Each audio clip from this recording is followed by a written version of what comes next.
Day 10.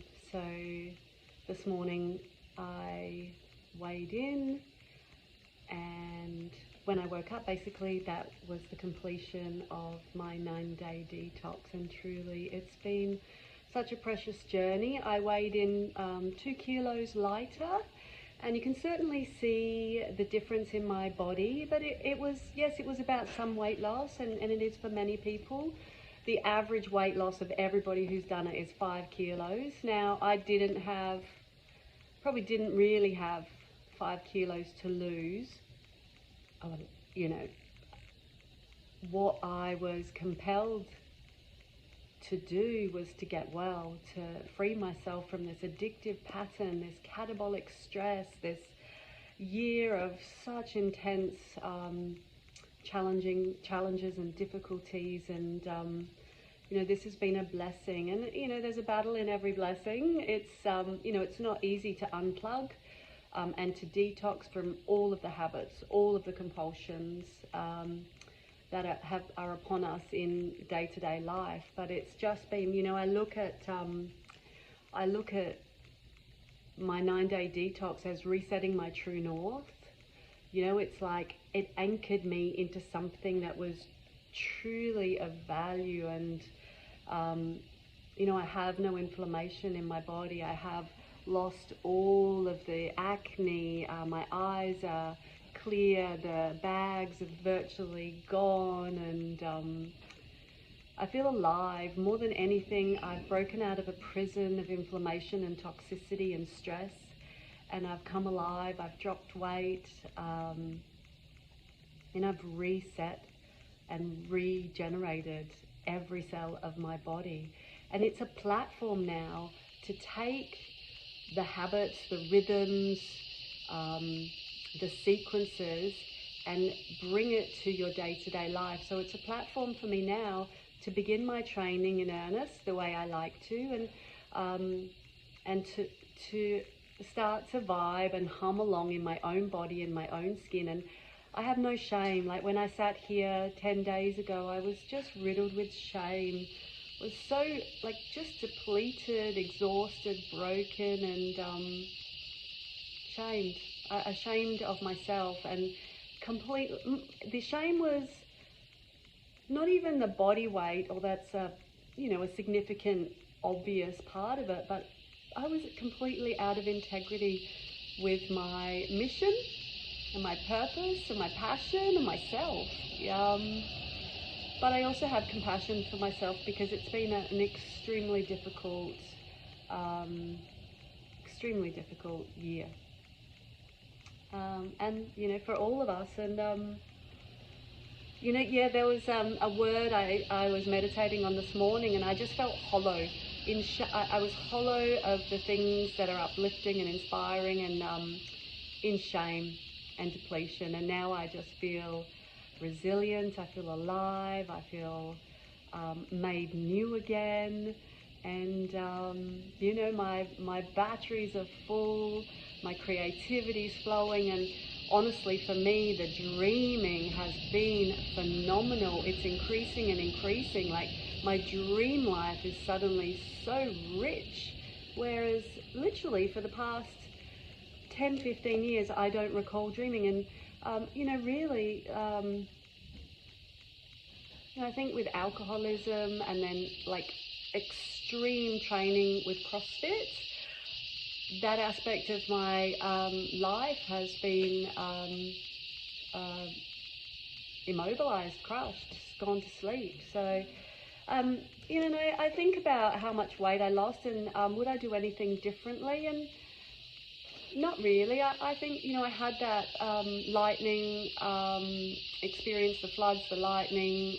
So that was extreme catabolic stress. So that sent my hormones into a bit of a cascade that I had just been softening and healing. So that was unfortunate. So I think I achieved 90%, and I really tried to live 90, 10, 90% on and 10% human, like a 90% pure protocols and sequences and rhythms and rituals that I know are uplifting. And in terms of the weight loss, as I said, most people will lose 5 kilos very comfortably, but that's if you've got 5 kilos to lose. Now, I've always been a heavy training athlete, so for me to do such little training during that period was important. But for me, my body is used to significantly more training. So, you know, there was that aspect. So for many people to do a little bit of extra training the way we did will actually switch things on that haven't been switched on before. And I was certainly generous with my servings. So that was very interesting. And it was a real detox from my thoughts as facts and being a slave to my thoughts and my emotions. Because when I'm anxious, when I'm tense, when I'm in fear, when I'm exhausted, when I'm rushing, when I'm pushing, I just want to eat in that same energy. And it was really getting away from me. So that's softened, and yeah, and I just feel, you know, I've just been shrouded in darkness to a place of dignity and respect and integrity for myself and within myself. And I just I pray that for you. I pray that for everybody who comes to do the 9-day detox, that you know, they will know an integrity and a dignity and a joy inside of their own skin and a comfort. You know, if I haven't been able to wear a lot of my clothes because I've just been bloated, and that's no more. You know, I have yeah, just this. I feel like this butterfly. You know, that I was a caterpillar and now I'm a butterfly at the end of the 9-day detox, and you know, I have a happy heart, I have happy hair, I have a happy head, and I have a way forward. And yeah, I just, yeah, my true north is back and my cup is overflowing. And that's the thing, when we're so depleted and empty, we're trying to help others and be of service from an empty cup. And you can't do that, you know, our cups, we're supposed to be helping people and being of service from the overflow. Right?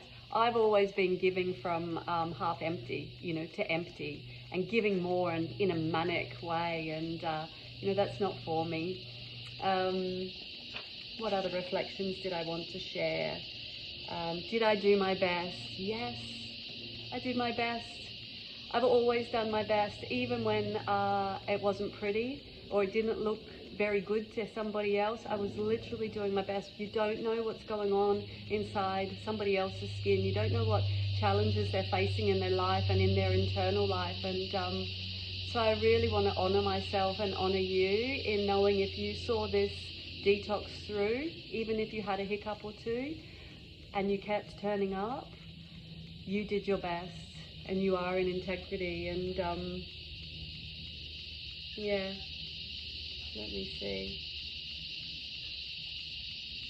Yeah, and there's just, you know, there's such a wisdom that comes out of this. So I hope you take the 4 pillars protocol with you. So for me, the total non-negotiables every morning are wildfire cider.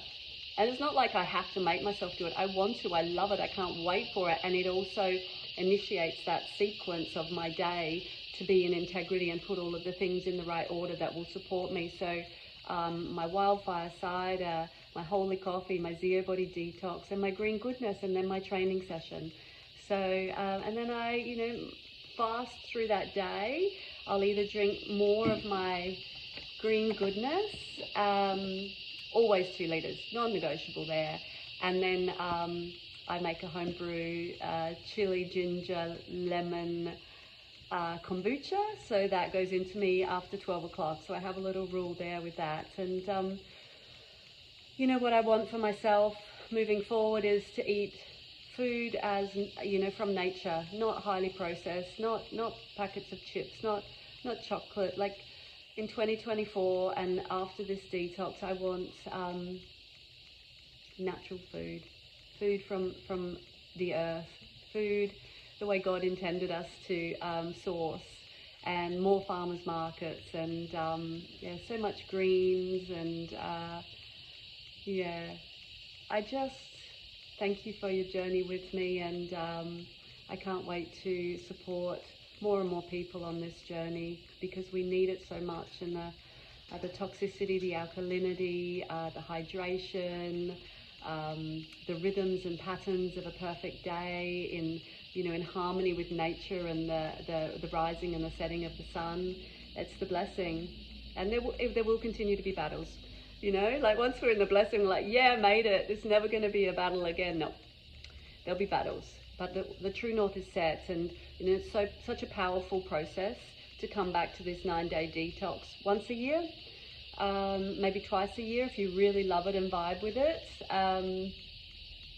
But for me, that Christmas, New Year period, because I'm such an introvert and the world is so crazy, it's a beautiful time to go within and to detox and to reset. And I really feel the Holy Spirit flooding me in a way that was not possible when I was bloated and stressed and toxic and just in fear and depletion. And thank you for journeying with me. Yes, I sit here utterly transformed, not the woman who sat here 10 days ago, and I'm so very grateful.